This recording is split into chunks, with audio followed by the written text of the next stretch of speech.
Book 1, The Forest at the Edge of the World, Chapter 17. Some rules are meant to be broken by the right men. Karna was never so happy to see the sunrise, or so Perrin deduced by the look of relief on his lieutenant's face. But the light only revealed just how deep they were into the forest that growled around them. For the past several hours they'd been following shouts that moved west. At least he assumed it was west. Perrin judged direction based on the slope of the forest. Down had to be south, and up was north, so he was facing west with the sun rising behind him. Already they had surprised one garter, and themselves, to be honest, and chased him toward the edge of the forest where several soldiers captured him. Now they were about 50 paces behind another 2 garters, visible at the edges of the large grassy patches and moving toward moorland. But moorland, 10 miles to the west of Edge, didn't know a battle was coming. Because the village was so sparsely populated, they didn't even have a fort yet. Just a converted barn and a dozen soldiers recently sent there to help, since the village lost a herd of cattle to the garters. Perrin wasn't about to leave them overwhelmed. In the distance, he saw one of the men in black turn up and north. Through the trees the figure trotted, skirting past a swath of dead pines standing in dirt that was, oddly, white. In the middle of the soil, or perhaps it was now rock, Perrin wasn't sure, and among the blackened tree trunks was a gaping hole, which belched out hot water, sending it nearly 10 feet into the air. Steaming, the water followed a channel into the ground and disappeared into another crevice a few hundred paces away. Perrin signaled to Karna behind him, and wordlessly the 2 officers, keeping to the trees, jogged north as well. Captain Shin kept his eye on the black figure that popped in and out of tree shadows, while making sure that he never touched the white ground that reeked of sulfur.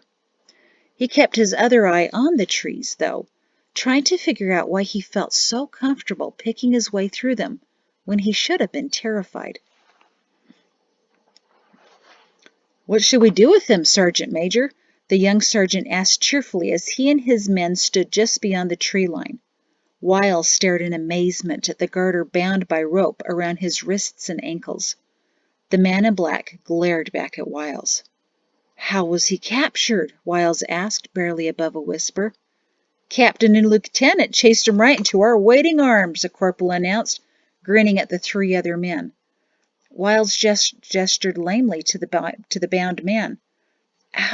"Why did Captain Shin ordered us," explained a satisfied private. "Said to me, 'You grew up on a ranch, right? Use your rope.'" "So you hog-tied him?" Wiles said in disbelief. "Actually, it's called calf tying," the private clarified, sniffing with authority. "Granted, we don't teach that in training," the sergeant said proudly, "but we ought to." The soldiers laughed, their fear gone now that their enemy was immobile. But Wiles's anxiety had increased so much that he couldn't move. But garters are never captured." The wooden expression on the garter's face told Wiles the reminder was not necessary. "Until today," the sergeant announced. "Rather like Shin's thinking. He wants him held for questioning. And if the captain interrogates as well as the high general, well, I have high hopes for the future of the army of Idemia." Wiles didn't notice the proud chuckling of the 3 soldiers as they gazed at their prize. "Interrogation," Wiles muttered, and turned a sickly gray. The garter's glare turned brittle as the 2 men shared a look. "Didn't drill for this," Wiles said under his breath. He slowly walked backward, oblivious to the look of surprise the soldiers now wore. "Not according to plan." At midday meal, Perrin did not return. Mari wanted to believe that she was ready for his absence, but she knew that was a lie. She'd lived alone for years. Why was she so worried now? Her belly churned in dread and fear. Perhaps this was one of those days her father had warned her about. The world really was out to get her, or her new husband. Captain Shin and his loyal lieutenant paused to look around. All they saw now were pine trees. So close to each other it seemed that at any moment they might break out in a fight for sunshine. But that was all right. Just 10 minutes ago, 2 more garters had been stunned to find themselves chased out of the forest. Then the captain took some emergency food rations from the soldiers and hauled his weary lieutenant right back up into the thick of the trees again. Karna sighed. Perrin smiled to himself. There was a lot associated with that sigh. Tell me, Brillin, it's your job, you know. You're my third and fourth hands, as they say, so I rely on you to keep me informed and on task. Karna made a pfft sound, which was likely the most insubordinate noise he'd ever uttered. Perrin grinned and turned around to face his second-in-command. You have something to say, Brillin? Karna froze, stunned. His face registered frustration, agitation, and now uneasiness as he realized his pfft was audible. What he finally said surprised the captain. Why do you call me Brillin, sir? Perrin blinked. Why not? We're not around the other soldiers. Why shouldn't I call you by your first name? Karna licked his parched lips. It's not protocol, sir. Perrin grinned again. I'm not exactly protocol. Karna threw his hands in the air. Really? I hadn't noticed, he exclaimed in a rare show of sarcasm. Perrin folded his arms, fascinated. I've never seen you like this, Brillin. Normally you're so by the book I could use you as a reference guide. Getting annoyed with your commander isn't exactly protocol either, but I heartily approve. Keep it up. He slapped the lieutenant on the shoulder. Karna took a deep breath and twitched his complimented shoulder. Permission to speak freely, sir? Only if you call me Perrin. It's only fair, Brillin. Sir! Amused, Perrin said. Sir? Seeing his lieutenant couldn't come as far as Perrin was hoping, he patted his shoulder again in a conciliatory manner. Go ahead. Karna cleared his throat firmly. Sir, as your third and fourth hands, it is my duty to inform you that... He gestured lamely to the surroundings. We're breaking every rule in the book. I know. Your father's book. I know. Your grandfather's first rule. Karna's voice was a full octave higher now. First rule states, no man goes into the forest, blah, blah, and ahem. I know, Perrin said dully. So that's what's bothering you? Karna gestured again with his arms outstretched. Obviously, the captain had gone blind and stupid in the last several hours. Perrin smiled in understanding. I'm not showing disrespect to my grandfather, if that makes you feel any better. Karna squinted dubiously. Perrin glanced around to make sure they were still alone. The immediate forest was remarkably still. You see, my grandfather was an excellent man, Brillin. Do you mind if I call you Brillin?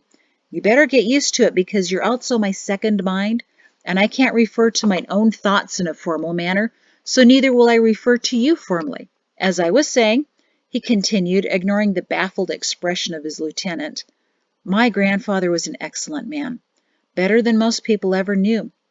Yes, he set that first rule, but in order to keep the world out of harm's way.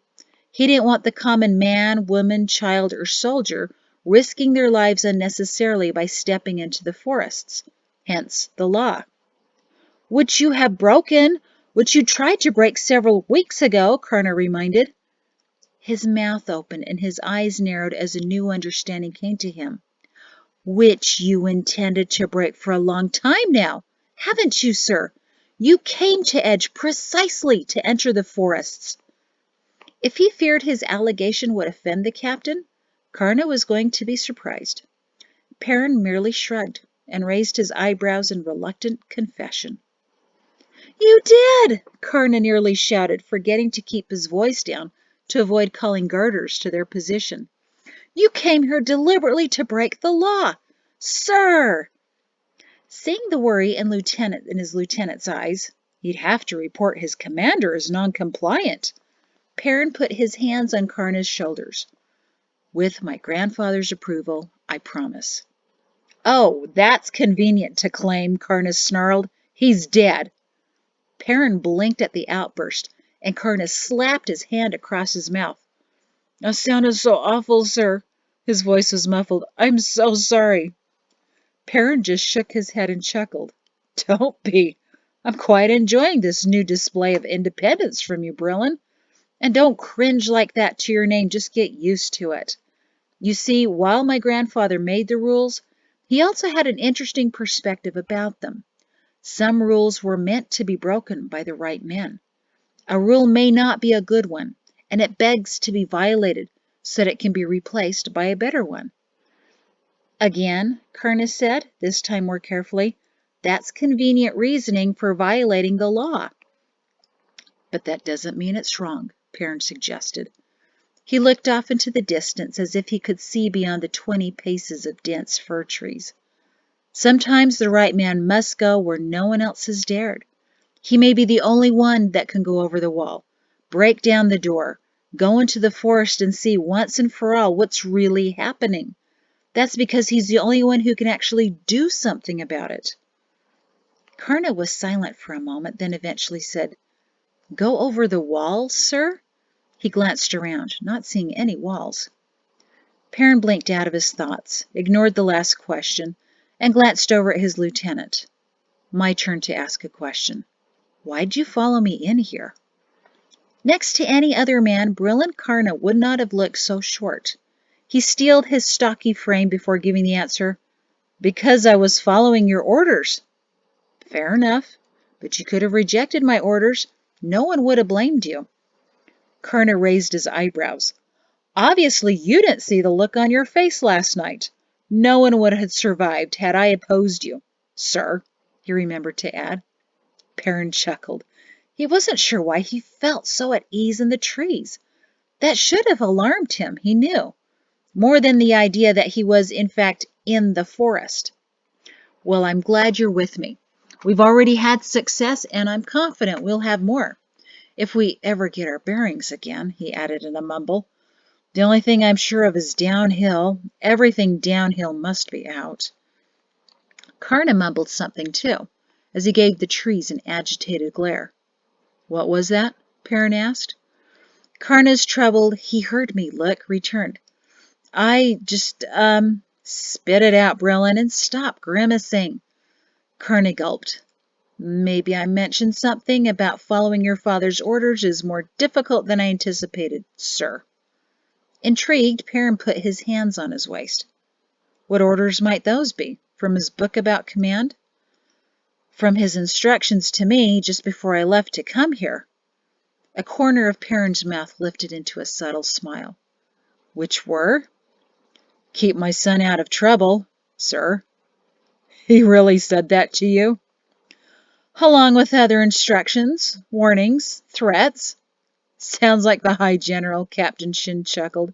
He's the one who recommended you to me, you know. Colonel looked surprised. Because I earned the highest marks in his class, sir? Or I suppose he thought you'd be the best man to remind me of my duty. Karna sighed heavily. Obviously, I'm failing at that. Oh, not at all, Perrin assured him. I'm just ignoring your reminders. He laughed at Brillin's scowl. Two men, dressed in mottled clothing with fresh green branches tied to their tunics, sat so high in the trees that they couldn't hear the conversation, but they were fascinated all the same. Why was the captain so comfortable in the forest? The men formed some speculations, then observed in amazement as the two officers made their way further into the trees. Two more. There were two more garters tied hands to feet and lying helpless on their sides. There was no need to gag them because they weren't about to say anything. Their glares spoke volumes, though. Wiles could barely move as he stared at the next two prisoners. Men are doing quite well, aren't they? Said a master sergeant as he folded his arms in victory. In my 15 years in the Army, I've never seen anything like this. None of this is going according to Army protocol. But then why should it be the garters dictating how we battle them? Captain Shin's quite the innovative young officer, isn't he? Said he'll just keep chasing garters downhill through the trees, so we best just keep catching them. Wiles felt his chest tighten and grow hot. The master sergeant frowned at him. Wiles, you all right? You're sweating. It's hot, was all Wiles could reply. Not really, his companion said as he looked up to the sun. Today's much cooler than yesterday. Wiles continued to stare, almost apologetically, at the garters. The garters didn't even blink at him. So, said the master sergeant, unsure of how to respond to the sergeant major's unusual lack of enthusiasm for their success. Do we leave them here, guarded of course, or do we lug them back to the fort? Shin's still in the trees with Karna. Sure they can find a few more volunteers for questioning. Wiles? Sir? Wiles' shoulders drooped, and he rubbed his chest absent-mindedly. Without another word, he turned and trudged back to the fort. Hours later, Captain Shin wondered again why the army proudly insisted that the buttons on their uniforms glisten in the sun. It was just a signal that said, "Come get me." He paused at a trickling stream below a large cavern, took a handful of mud, and smeared it over the dry dirt that was flaking off his buttons.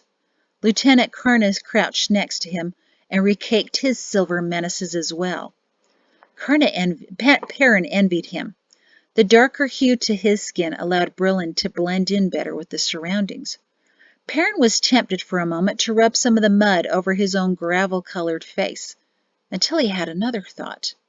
He looked over at Karna's jacket, smiled mischievously, then smeared over the yellow patches and white insignias mud all over, then smeared mud all over the yellow patches and white insignias on the shoulder and chest of his lieutenant. Conquering the forest was doable. You just had to become part of it.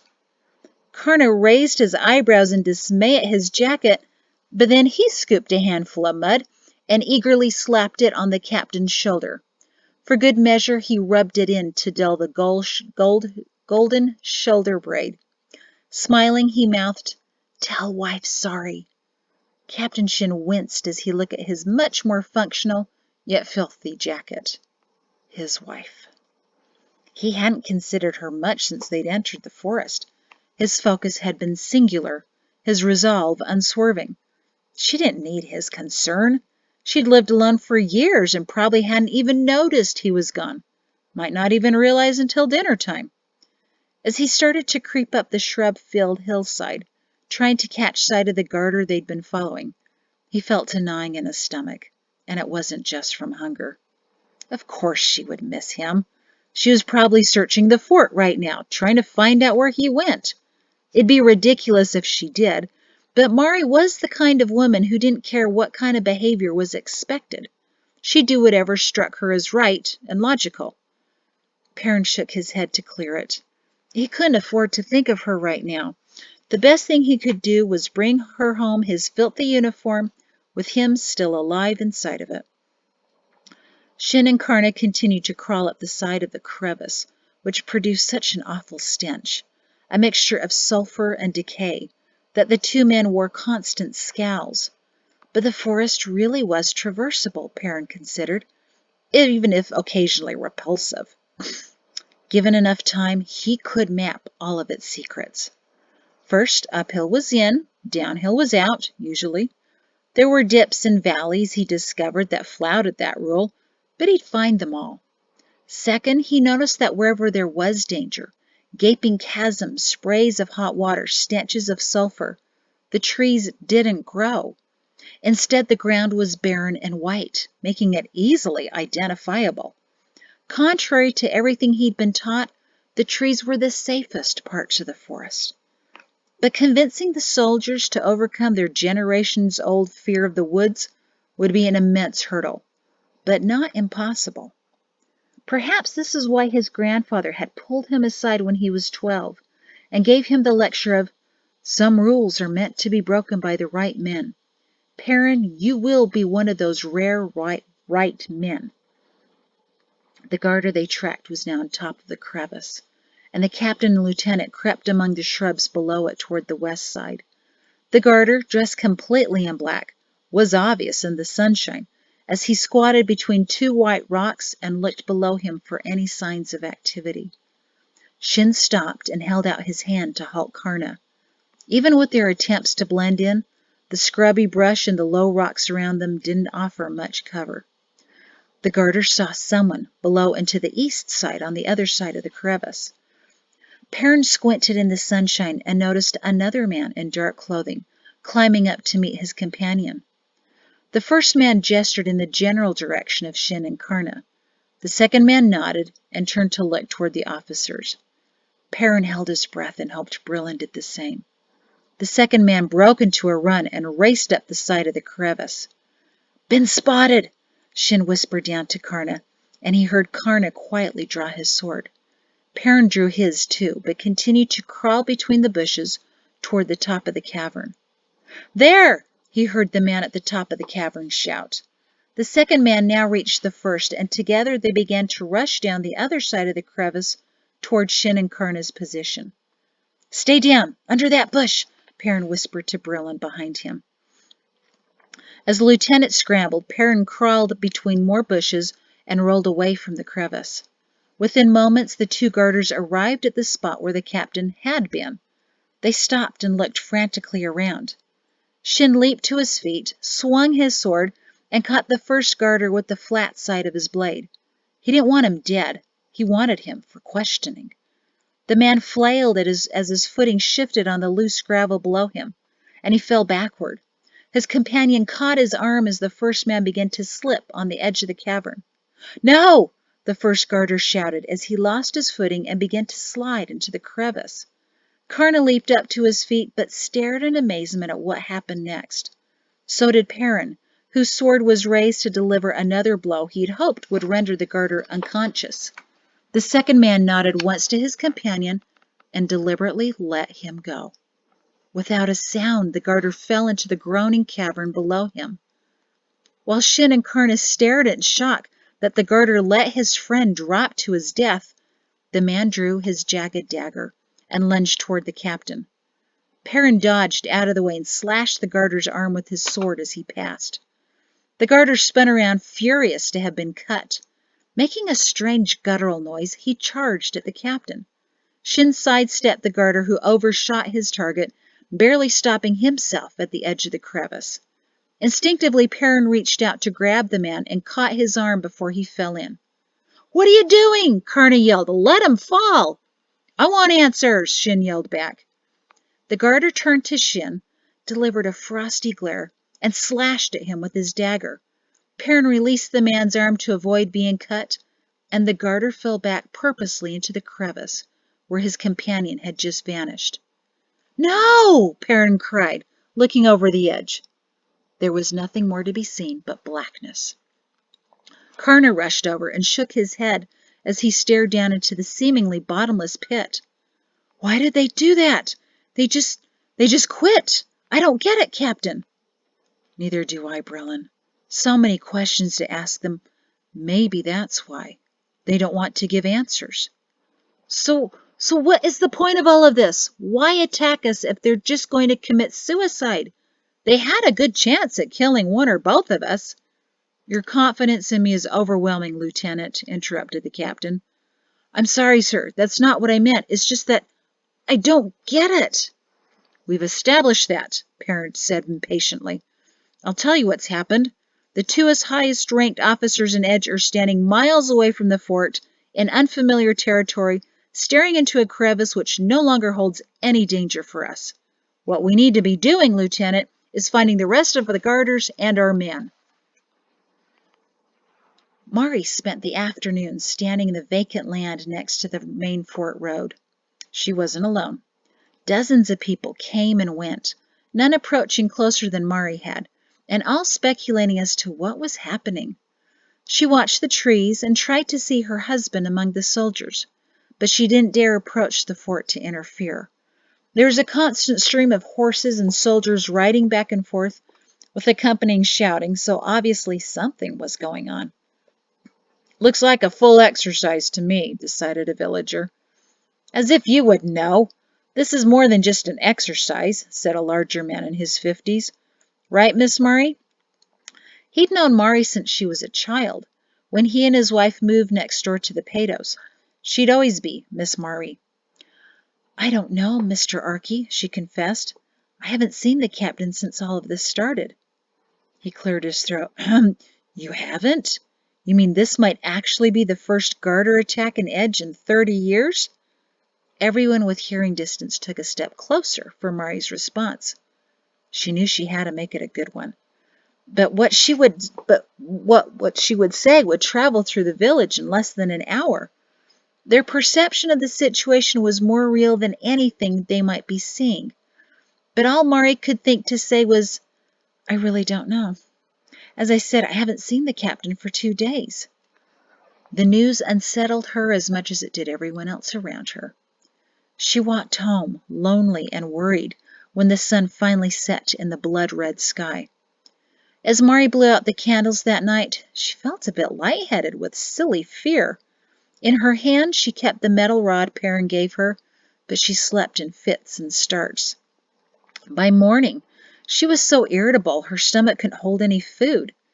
She made it through the day, but found herself napping on the sofa in the afternoon. She surprised herself by wishing her mother was around, but Heiseman was treating herself to a stay at Waves, a grueling wagon ride 4 days away. When someone undertook the extreme discomfort of traveling, it was a sign that they thought they were aging and wanted to see the salty sea before they died. Now that Mari was married, Heiseman thought her time must be growing short and took the old person trip, even though she was only 48. Mari was alone. That shouldn't have bothered her, but it did. She couldn't confide in any of the teachers or even to Tabit Densel that she was suddenly scared sick. It was so unlike her. Captain Shin was lost. Really lost. It was so unlike him. The last several hours of the afternoon hadn't been for nothing, though. They'd already chased another garter into the hands of waiting soldiers. That would be 4 men the captain would interrogate with his most pressing question, "What do you want?" The night before, he and the lieutenant have found their way to the edge of the forest between Edge and Moorland. They wolfed down some rations provided by 10 soldiers who'd been tracking their progress, and the captain and lieutenant even got a few hours of sleep while the soldiers took turns keeping watch. But Perrin's rest was disturbed by dreams of his bride fighting off garters in their bedroom.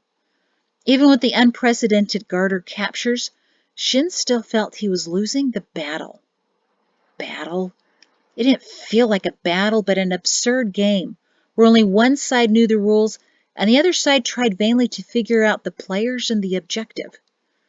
For the last several hours, he and Karna had been tracking another lone garter, but Perrin had lost sight of him. Maybe he was disoriented as the 2 officers. The trees were so thick that Perrin glimpsed the sun above him only occasionally. Yesterday, when he was quite sure he had his bearings, he noticed that the moss here grew on only one side of the rocks and trees, the northern side. Forest secret number 3. Until he could be sure of his location again, he navigated by tiny green growth. Had this been happening 20 years ago, after the forest fire, he would have easily seen how to get out. But the pines that grew to replace the fallen timber competed for every available inch. Making their way through the trees was not only disorienting, but painful. Perrin and Karna had scrapes all over their hands and faces, and more than once the useless ribbons and decorations on their uniforms snagged the protruding needles.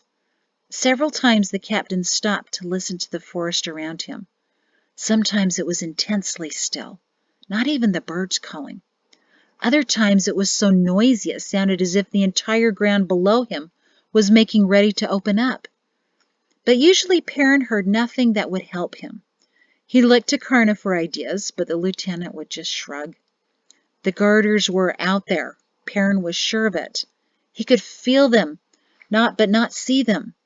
His only comfort was hoping they were as frustrated as he was, lost in the pines. By evening, Mari forced herself to eat something and felt a little bit better. Perrin had been gone for 2 full nights and days now, and she just couldn't sit and pine for him. She thought about walking into the village, but felt so alone without him. Then she considered heading up to the fort and asking what happened, but she was strangely embarrassed by that. As she went to bed early that night, she wished she had let Perrin get that puppy he'd seen last week, just to have something else in the house. She lay in the bed awake for hours, wondering where he was. Somewhere near Moreland. That was Shin and Karna's best guess. They camped, or attempted to, in the forest approaching the small village, and hoped their dozen soldiers were on duty. All day they'd been on the trail of a garter, but they could never quite catch up to him. He knew the forest better than they did, but just barely. By the time the sun started to go down, the garter in the distance was looking around disoriented. And Perrin felt a little more confident when he realized the man was lost too. When it grew dark, the officers lost sight of the garter again, knowing their chances of finding him in the night were nil, and their chances of finding their way out of the forest even less. It was going to be another long, uncomfortable night, lying in the dirt, trying to rest. He tried not to think about his hunger, since their rations ran out at midday meal. He tried not to think that he'd led his lieutenant into the middle of the unknown, and that he wasn't sure where they were going to go in the morning. And he especially tried not to think of his new wife of just 2.5 moons, going to bed alone for the 3rd time. It's the end of the chapter. Dun, dun, dun. Thank you.